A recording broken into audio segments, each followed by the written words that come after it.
The courtroom smelled like old wood and recycled air. I smelled like pine sol.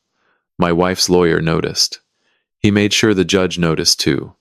Pointed at my shirt, $12 from a clearance rack. Pointed at my hands, calloused from 2 years of pushing a mop across elementary school hallways. He told the room I was the kind of man who had given up on life. He had no idea that every single thing about me that morning was a choice. And choices have consequences. My name is Walter Brennan. I am 57 years old. I am a former software company founder and a full-time father to 13-year-old twins named Noah and Emma, who deserved a whole lot better than what the adults in their lives had put them through. I am not a loud man. I do not make scenes. I do not slam tables or raise my voice or perform for an audience. I solve problems the way I have always solved them, quietly, methodically, and with the kind of patience that makes most people deeply uncomfortable, which is exactly why what happened that morning caught everyone in that courtroom completely off guard. Everyone except me. But I need to take you back. 2 years before I sat in that courtroom with pine sol on my hands and a $12 shirt on my back, I was sitting in a glass-walled conference room on the 19th floor of a building in downtown Portland, Oregon, watching 3 attorneys and 2 acquisition specialists clink champagne glasses over a deal that had just made me a very, very quiet billionaire. $2.1 billion. That is what Microsoft paid for BrightPath Education. My company. My 12 years of missed bedtimes, early mornings, cold dinners reheated at 11 at night, and a marriage I had been watching die from the inside out for longer than I wanted to admit. I built BrightPath from a 2-person team in a rented office on Southeast Division Street into the largest adaptive learning platform for children with disabilities in North America. 12 years. 400 employees, software running in 9,000 schools across 31 states. And on that Tuesday afternoon, I signed my name 14 times, shook hands I did not want to shake, and felt absolutely nothing. Not because I was ungrateful, because I already knew what was waiting for me at home. The house in Lake Oswego was beautiful. I will give it that. Christine had picked it out 3 years into the marriage, back when picking out houses together still felt like something we did as partners rather than something she decided, and I financed. Wraparound porch, cedar siding, a kitchen with an island big enough to land a small aircraft. I had written the check without blinking because that is what I did. I built things, and I wrote checks, and I told myself that providing was the same as being present. It was not. But that is a lesson that comes later. 6 months before that signing, on a Wednesday evening in that Lake Oswego house, I had found out about Derek Hale. I did not find out dramatically. There was no lipstick on a collar, no mysterious phone call overheard at midnight. I found out the way that observant men always find out. Quietly. Through a pattern of small things that did not add up until suddenly they added up all at once. Derek Hale had been our family's financial advisor for 4 years. Smart, polished. The kind of man who wore fitted vests to casual dinners and always seemed to know exactly which wine to order. Christine had hired him originally to manage our household accounts while I was buried in BrightPath's Series C funding round. I had agreed because I was too busy building a company to notice that I was handing the keys to my personal life to a man who had every intention of moving in. The signs were small at first. The way Christine talked about money changed. She had never been particularly interested in financial details before. Suddenly she had opinions about asset allocation and trust structures and things I knew for a fact she had never read about on her own. Someone was educating her, and that someone was having conversations with my wife that went well beyond quarterly portfolio reviews. Then there were the phone calls. Christine had always been a woman who argued. She argued about dinner plans. She argued about school schedules. She argued about whether the kitchen island needed resealing. Arguing was her love language, if love languages could be aggressive and exhausting. But somewhere around that 6-month mark, she stopped. The arguments just evaporated. And I want to tell you something about that, because it is important. When a person who loves to fight suddenly stops fighting, it does not mean they have found peace.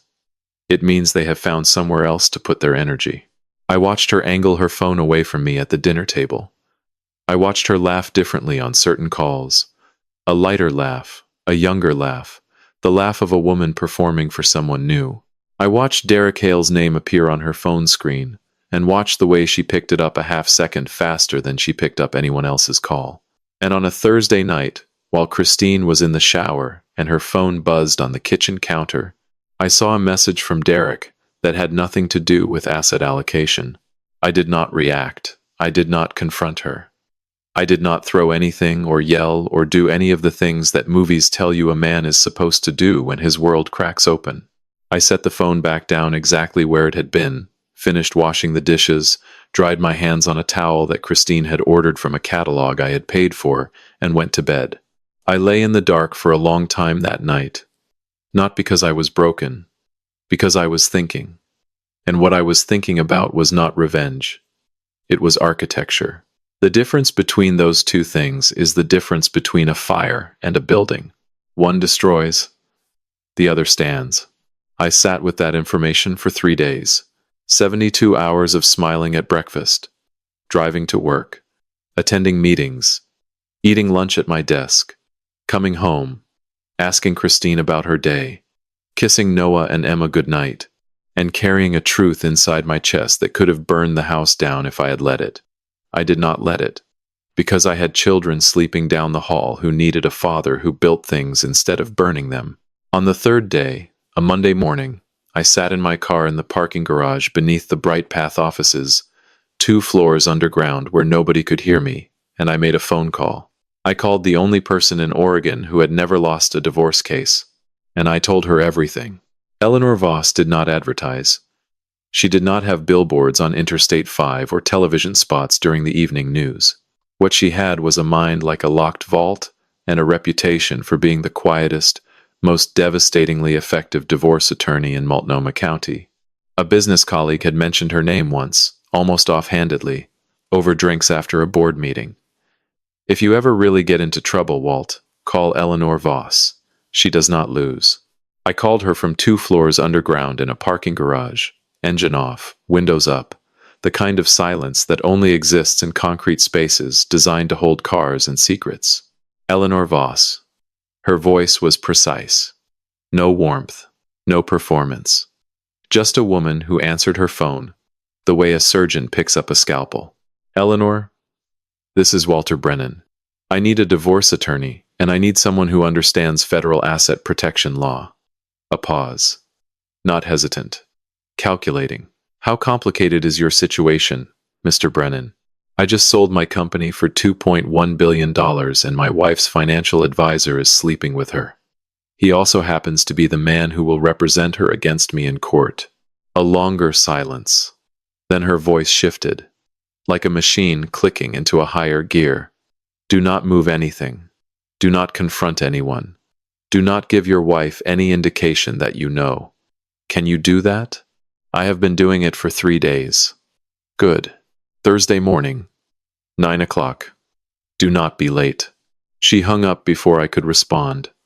I sat in that parking garage for another 5 minutes and felt the faintest edge of something that might have been clarity. Eleanor's office was on the 4th floor of a modest building on Southwest 6th Avenue. No marble lobby, no designer receptionist. Just a clean waiting room and a door that opened at exactly 9. The office behind it was small, organized with the precision of someone who believed clutter was a character flaw. Her desk held exactly 3 things: a laptop, a legal pad, and a pen. She listened to everything without interrupting once. When I finished, she set her pen down and asked a question that changed the entire shape of what was coming. Mr. Brennan, who manages the educational trust fund for your children? I blinked. Derek. Derek Hale set it up 2 years ago. He manages it.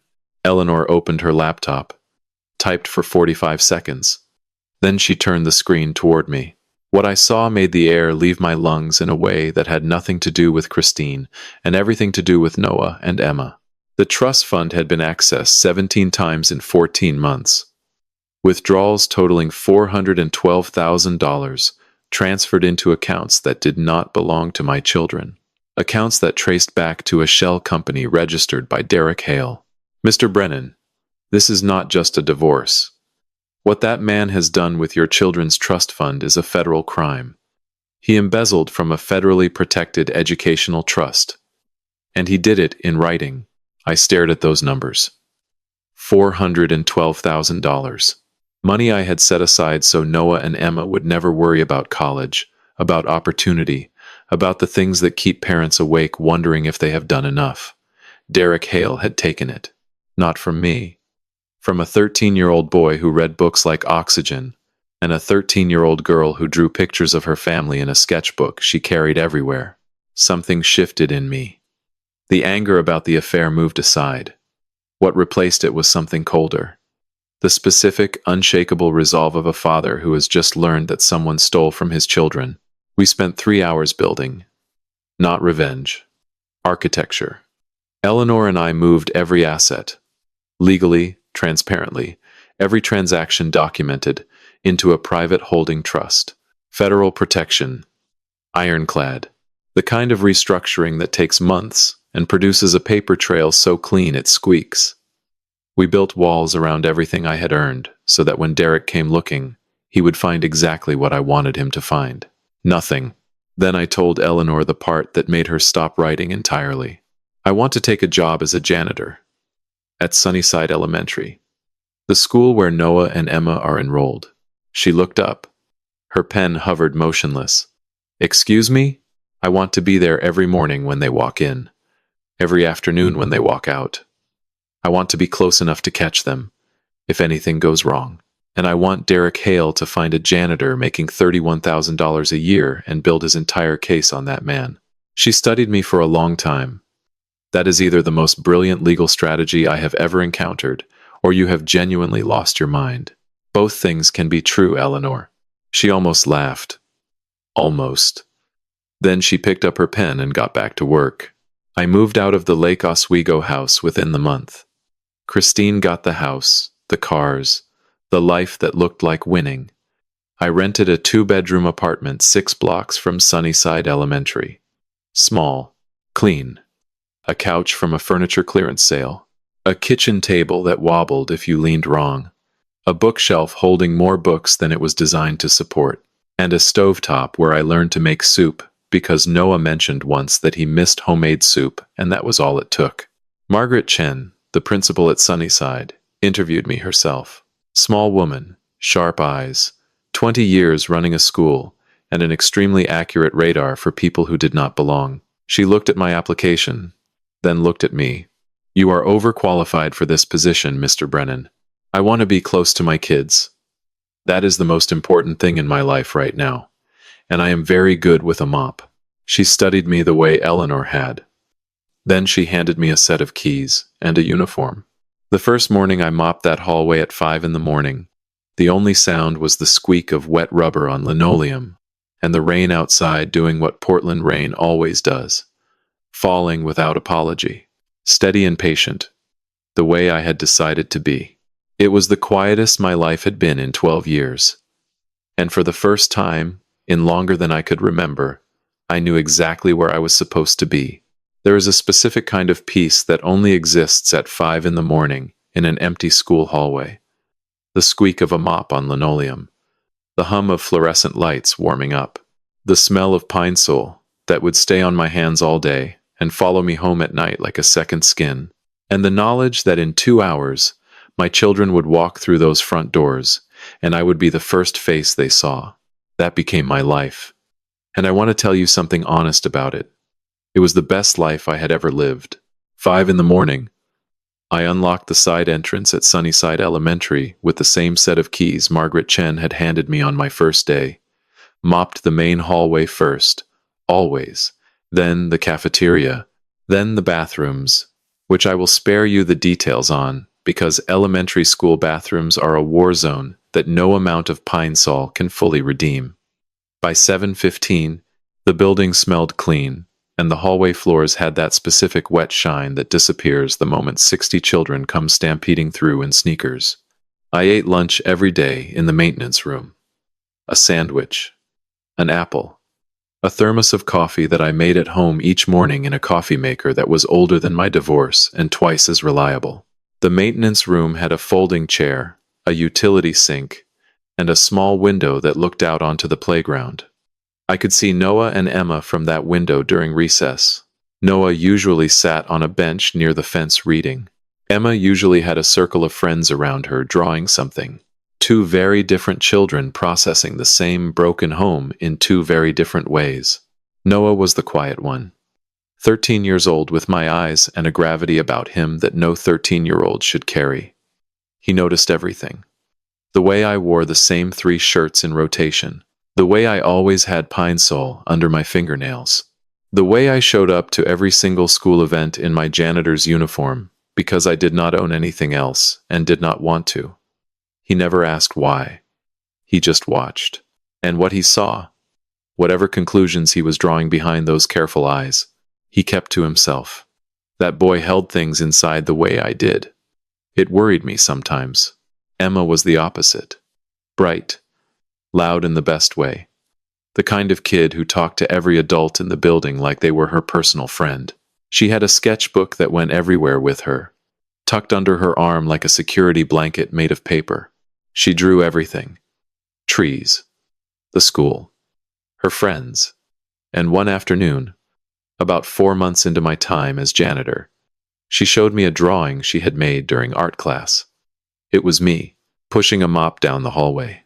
Noah sitting on a bench, reading behind me, and Emma herself in the corner, drawing the whole scene. Our family, she said, and pointed at it like it was the most obvious thing in the world. I looked at that drawing for a long time. Longer than a man should probably look at a crayon sketch on construction paper without his eyes getting wet. I told her it was the best drawing I had ever seen. She beamed and tucked it back into her sketchbook. I do not think she understood what she had given me in that moment. A picture of a family that still existed, just in a different shape than the one we had started with. Every Sunday I picked them up, and we went to Laurelhurst Park.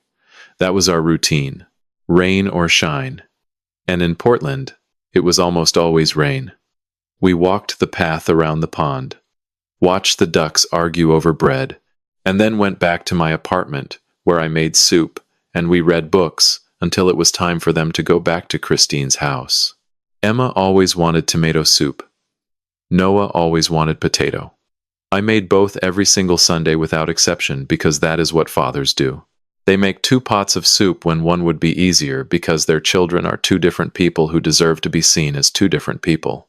One Sunday, walking back from the pond, Emma looked up at me with rain on her nose and asked the question I had been waiting for.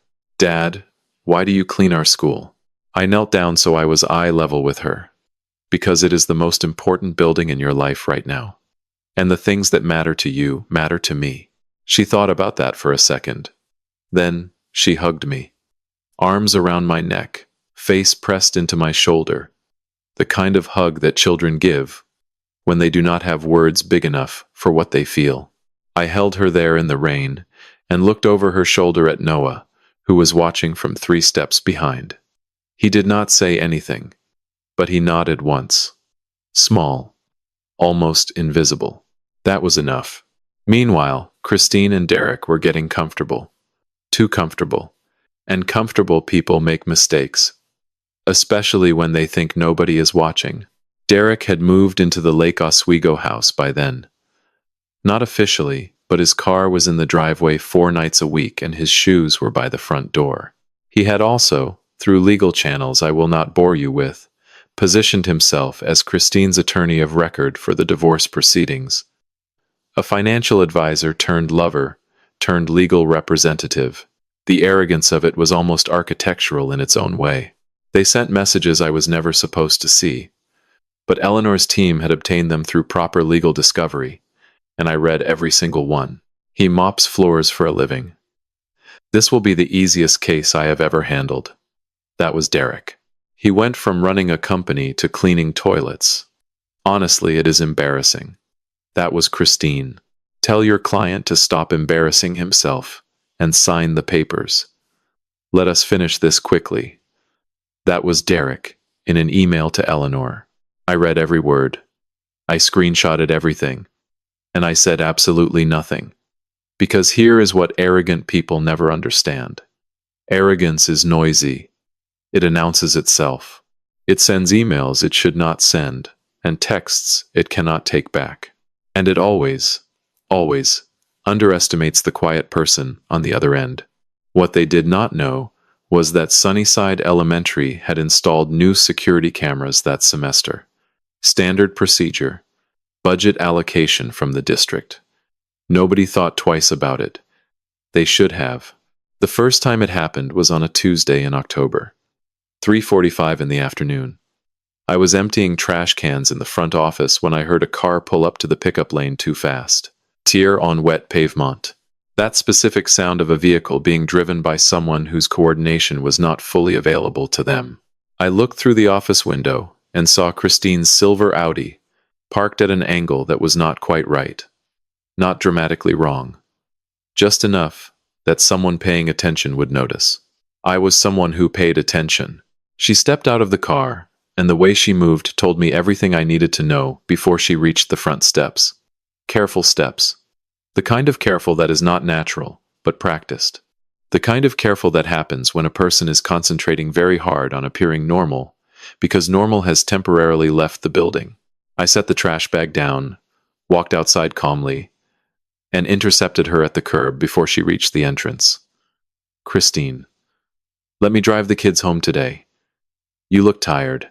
She looked at me the way she had been looking at me for months, with the specific contempt of a woman who had already decided that the man in front of her was beneath consideration. I am fine, Walter. I do not need your help. But she was not fine. And we both knew it. I did not argue. I simply walked to the pickup area, collected Noah and Emma, put them in my car, and drove them to my apartment. Christine watched from her Audi. She did not follow.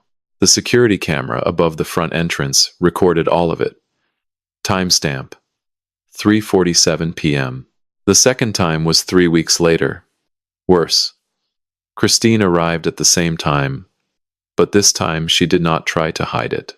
She walked up to me at the pickup lane with her jaw set, and her words slightly soft around the edges. I want my kids, Walter. Right now. I kept my voice low. Not here, Christine. Not in front of them.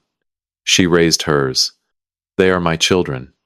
You do not get to tell me when I can take my own children home. A teacher walking to her car stopped. Two parents turned around. Noah and Emma were standing 6 feet behind me. I could feel them there without looking. The way you feel your children watching something they should not have to watch. I did not raise my voice. I did not argue. I said, Christine, let me drive them tonight. We can talk about this tomorrow. She stared at me for a long moment. Her eyes were glassy in a way that had nothing to do with the rain. Then she turned, got back in her car, and drove away. The security camera recorded the entire exchange. Timestamp: 3:51 p.m. The third time was the one that changed something in my son that I do not think ever fully changed back. December. Dark by 4. Christine pulled up in the Audi, and this time she did not get out. She honked. Twice. Noah and Emma were walking toward the car when I saw Christine reach across the passenger seat to open the door and nearly fall sideways doing it. I moved fast. Not running, walking with purpose.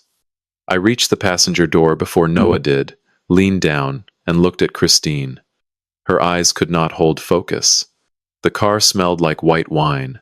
There was an open bottle in the center console that she had not even bothered to hide. I said nothing to her. I simply closed the passenger door, put my hand on Noah's shoulder, and walked both children to my car. Emma asked why Mom was acting funny. Noah said nothing. He sat in the back seat and stared straight ahead for the entire drive to my apartment with the expression of a boy who was running out of ways to explain his mother to himself. That night, after Emma fell asleep on the couch watching a movie, Noah sat at my wobbling kitchen table with a glass of water he was not drinking and said 6 words I will carry for the rest of my life. Dad, I do not want to go back to Mom's house tonight. I looked at my son, 13 years old, eyes that were too old for his face, carrying something that no child should carry, and holding it so quietly that most people would never know it was there. You do not have to, buddy. Not tonight. He nodded, set the glass down, went to the bedroom he shared with Emma when they stayed over, and closed the door without another word. I sat alone at that kitchen table for a very long time, not thinking about Christine, not thinking about Derek, thinking about the fact that I had 3 videos now, 3 dates, 3 timestamps, 3 pieces of high-definition footage recorded by cameras that Derek Hale had never thought to notice, and my son had just given me something no camera could capture. The voice of a child who did not feel safe with his own mother. I stored that night in the same place I stored everything else. Quietly. And I kept building. 8 months later, the night before the hearing, I laid a $12 white shirt flat on my bed. No logo. No brand. The kind of shirt that says nothing about the man wearing it, which was exactly the point. Eleanor called at 9:15. Mr. Brennan. Everything is in place. Trust documentation filed and sealed. Forensic financial records certified. Security footage authenticated with timestamps. 3 sworn depositions from school staff submitted. Bar complaint against Derek Hale, filed 14 days ago, certified receipt confirmed. And the FBI has been briefed on the trust fund embezzlement. A breath on her end. I also pre-notified the court clerk yesterday about the federal asset protection order. Judge Tanaka's office has been briefed. The moment your name enters that system, they will know exactly what they are looking at. Are you nervous, Mr. Brennan? I looked at the shirt on the bed. I have been ready for 2 years, Eleanor. The only person who should be nervous tomorrow is the man who thinks he already knows how this ends. I set my alarm for 5:30. Not because court started early, because old habits. I wanted to mop the hallway one more time. I wanted the smell of pine sol on my hands when I walked into that courtroom. Not because it was strategic, because it was true. That hallway was where I had become the man I was supposed to be. And I wanted to carry that with me. I slept like a man with nothing to hide. Because that is exactly what I was. I arrived at the Multnomah County Circuit Court building 40 minutes early. Not because I was anxious. Because there is a psychological advantage to being already still when your opponent arrives. Let them do the entering. Let them do the scanning. Let them spend the first 30 seconds trying to read a man who is giving them absolutely nothing to read. The morning was gray. The way Portland mornings are gray. Not dramatic. Not stormy. Just a low, patient ceiling of cloud that sits over the city like it has nowhere else to be. I parked my truck in the back lot, picked up the thin folder from the passenger seat, and walked through the front entrance with the smell of pine sol still on my hands from the hallway I had mopped 2 hours earlier. The courtroom was smaller than people imagine.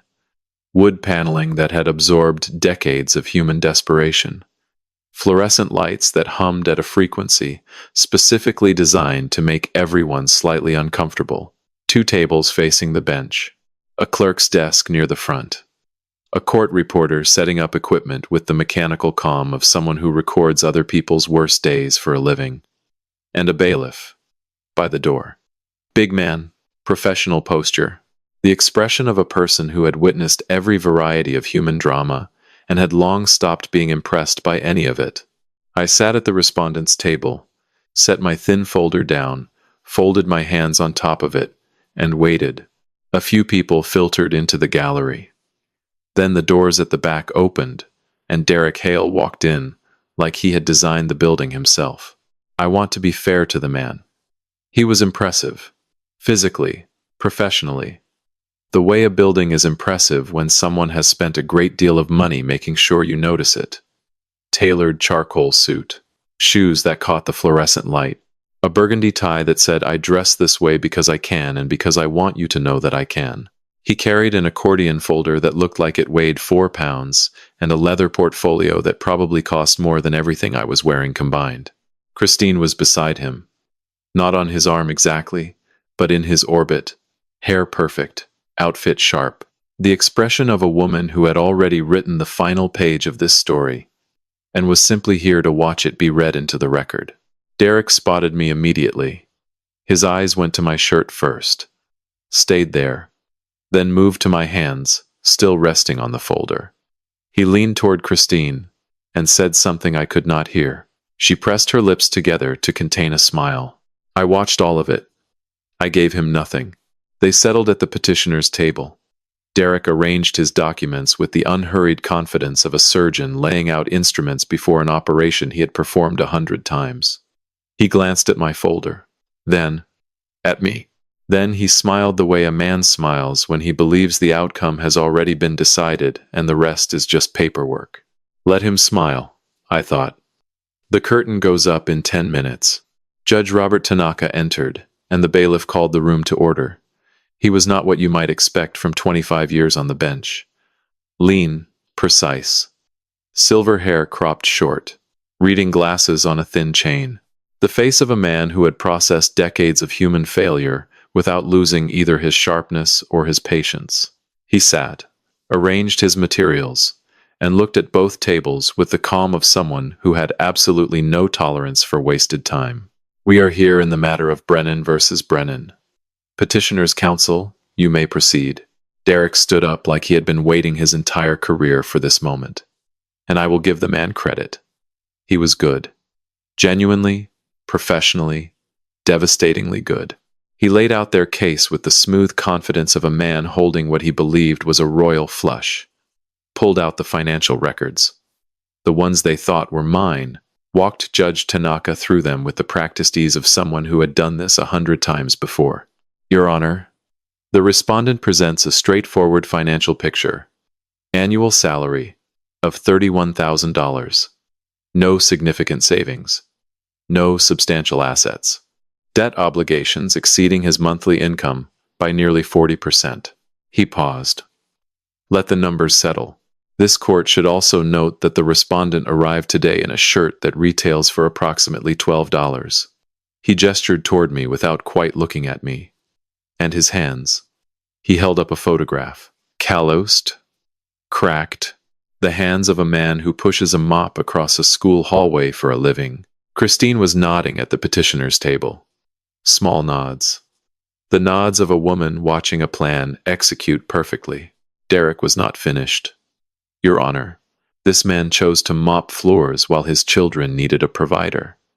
That tells this court everything it needs to know about his priorities.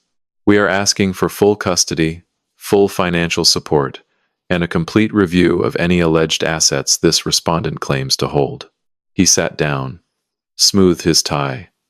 The gallery murmured. Christine exhaled. Keep going, Derek, I thought. You are almost at the part where it falls apart.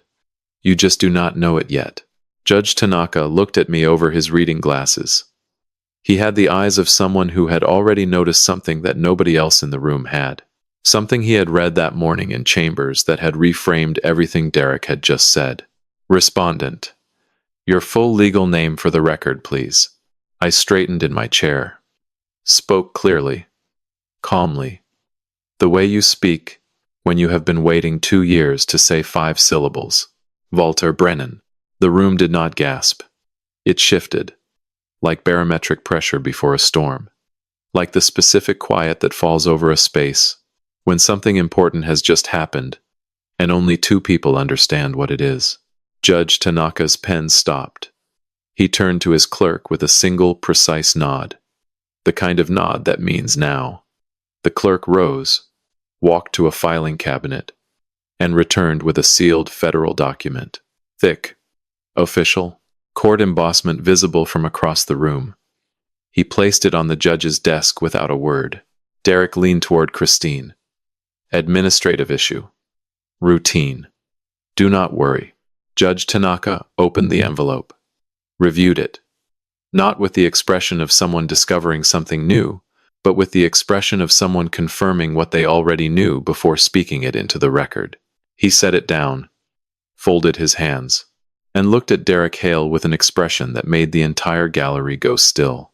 Counselor, before you continue, the financial records you submitted as evidence this morning have been cross-referenced against a sealed federal asset protection order filed under this respondent's name. He paused. The records you presented to this court do not reflect this man's actual financial position. Another pause. Slower, heavier, not even close. The silence that followed was the loudest thing I had ever heard. Derek's smile did not fade. It vanished. Like a light switch. One moment, it existed. Then it did not. He turned to Christine. Christine turned to him. "What does that mean?" she whispered. Her voice had a new texture now. Something tight. Something frightened. Derek's legal pad sat untouched. His pen had not moved in 4 minutes. And I sat in my $12 shirt with my hands folded on my thin folder and thought to myself quietly, calmly, almost conversationally. We have not even gotten to the videos yet. I opened the folder. I want you to understand something about that folder. It was thin, unremarkable. The kind you buy in a pack of 10 from an office supply store. Derek's accordion file probably weighed 4 pounds. His leather portfolio alone cost more than everything I was wearing. But what was inside my folder had taken 2 years to build. I laid the documents out quietly, methodically. The way you lay cards on a table when you have been waiting the entire game for this hand. First, the legal restructuring documents. Every asset transfer into the private holding trust. Fully documented. Every transaction certified. Every filing. Stamped and dated. 2 years of careful, legal, surgical, financial architecture. $2.1 billion, accounted for to the penny, protected by federal law, untouchable by anyone who had not spent 2 years earning the right to know where it was. Derek was reading, as I placed each page down. I watched his eyes move across the numbers. Watched his jaw tighten with each page. Watched his pen sit motionless, because there was nothing left to write that could help him. Second, 3 security camera recordings from Sunnyside Elementary School. I described them for the record. October 14th, 3:47 p.m. The petitioner arriving at the school pickup lane exhibiting signs of impairment. November 5th, 3:51 p.m. The petitioner engaging in a verbal altercation at the school entrance while visibly impaired, witnessed by staff and parents. December 9th, 4:12 p.m. The petitioner attempting to drive minor children with an open container of alcohol visible in the vehicle. 3 dates. 3 timestamps. 3 pieces of authenticated footage that Derek had never thought to look for because he had been too busy celebrating a case he assumed he had already won. Christine made a small sound at the petitioner's table. Not words, just a sound. The sound of someone watching the floor shift beneath them. Third, 3 sworn depositions.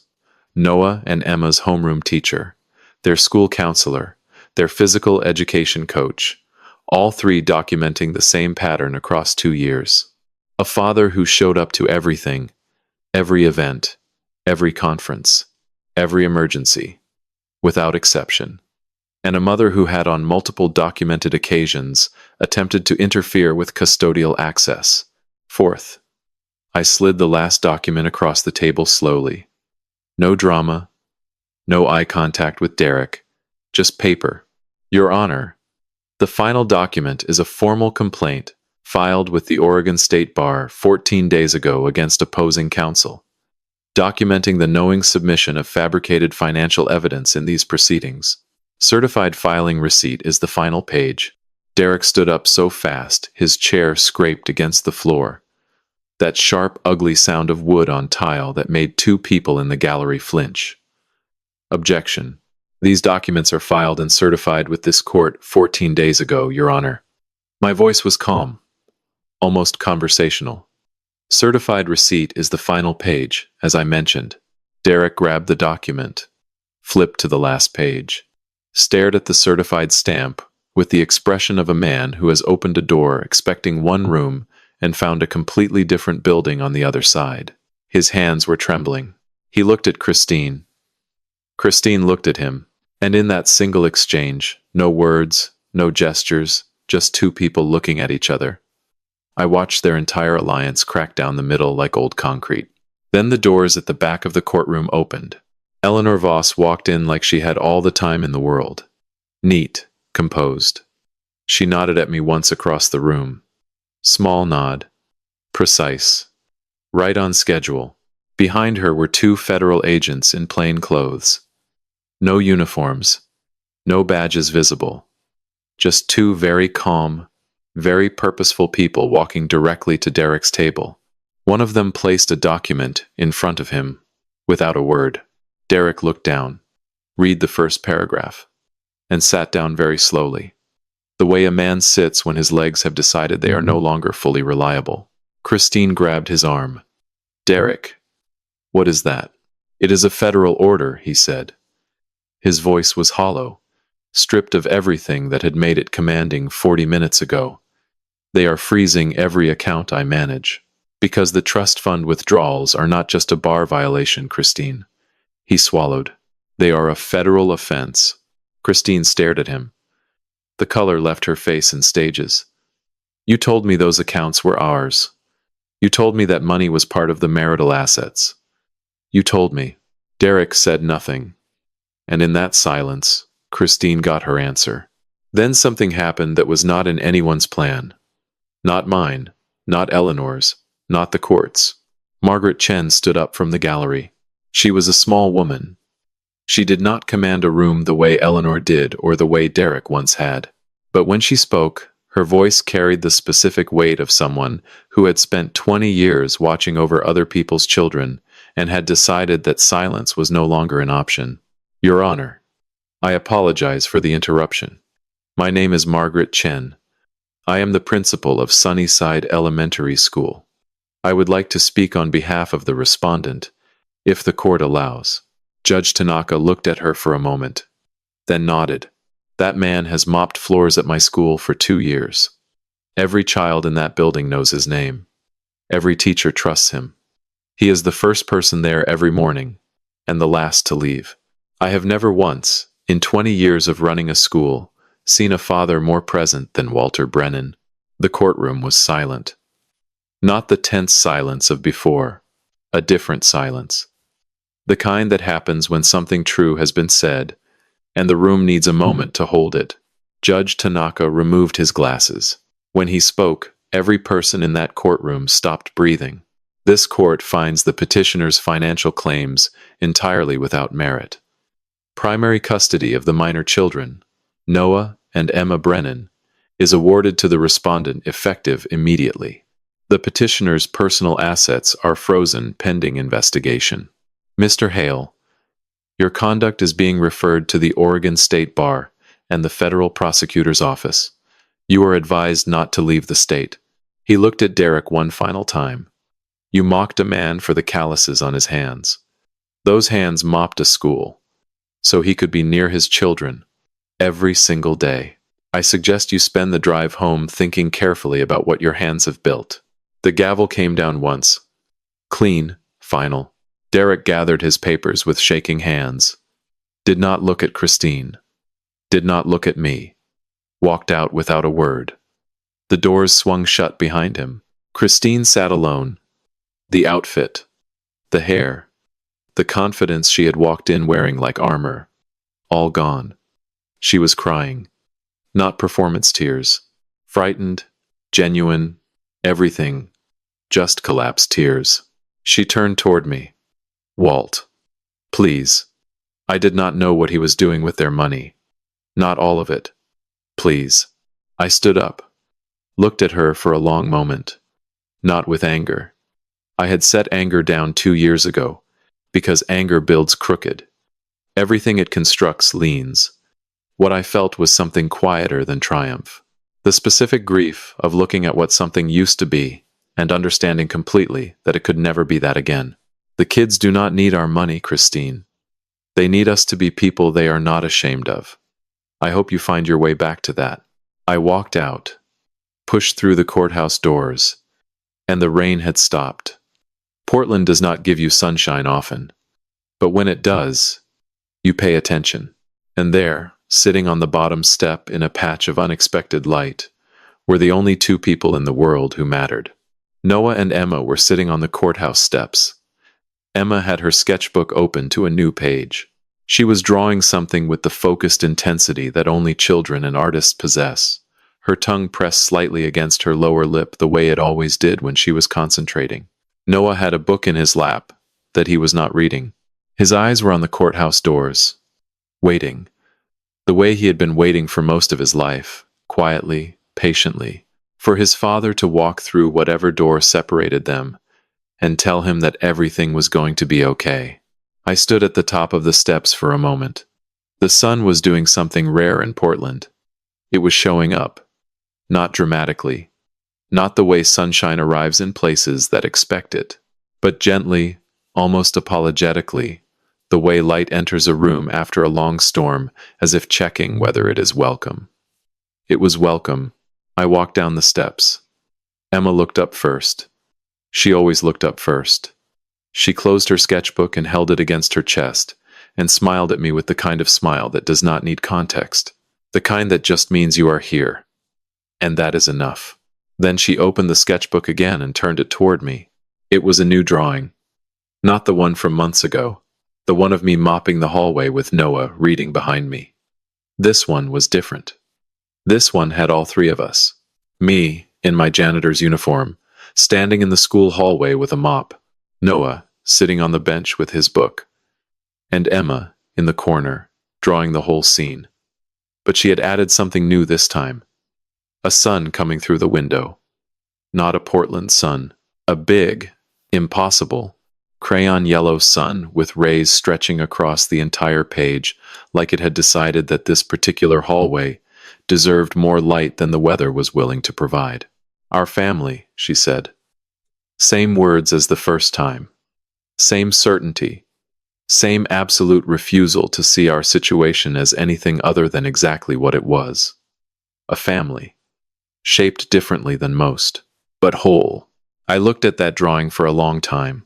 Then I pulled her into a hug that she returned with both arms, and the full weight of a 13-year-old girl who had spent 2 years watching her father mop floors and had never once been ashamed of him.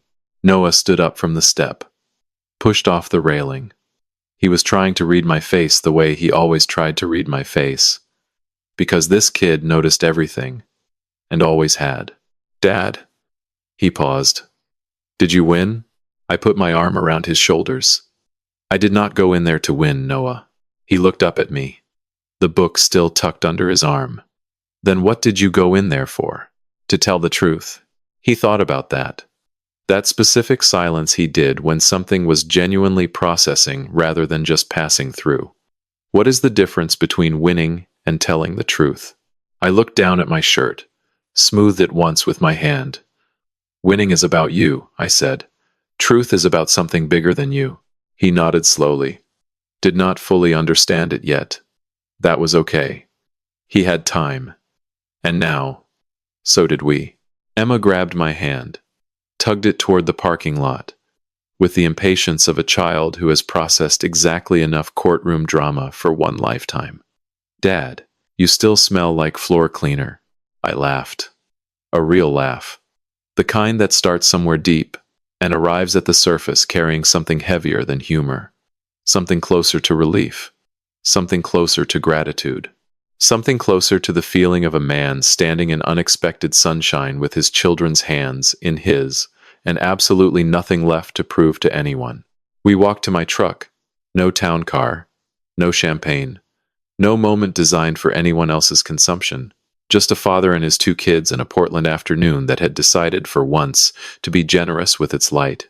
I drove us home to the apartment.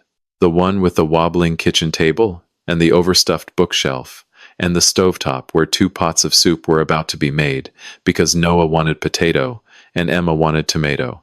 And that is what fathers do. They make 2 pots when one would be easier because their children are 2 different people who deserve to be seen. I still have that shirt. The $12 one. It is folded neatly in a box on the top shelf of my closet. Not as a trophy. I am not that kind of man. Trophies are for people who need reminding that they once did something worth being proud of. I keep it as something different. A reminder that simplicity is not surrender. That a quiet life is not a small life. That choosing to mop a hallway at 5 in the morning so you can be near your children is not weakness. It is the most deliberate kind of strength. I think about that sometimes. About how God has a way of putting us exactly where we need to be, even when the path there makes no sense to anyone watching from the outside. I think about the grace in small choices, the kind of grace that does not announce itself but simply shows up, steady and patient, the way Portland rain shows up, and the way faith shows up when you stop performing and start living in the truth of who you are. And I believe, with everything in me, that the blessings we receive are not always the ones we asked for. Sometimes they are the ones we built, quietly, one mopped hallway at a time.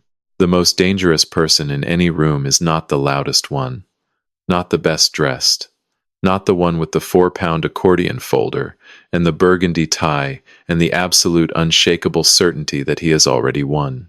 It is the one who has been quietly doing the right thing for years, the one who arrived early, sat down, folded his hands, and smelled like pine sol. He already knows something you do not. And the last thing I will say to anyone sitting somewhere right now being underestimated, being mocked, being written off because of what your life looks like from the outside. Quiet men are not empty men. Simple is not small.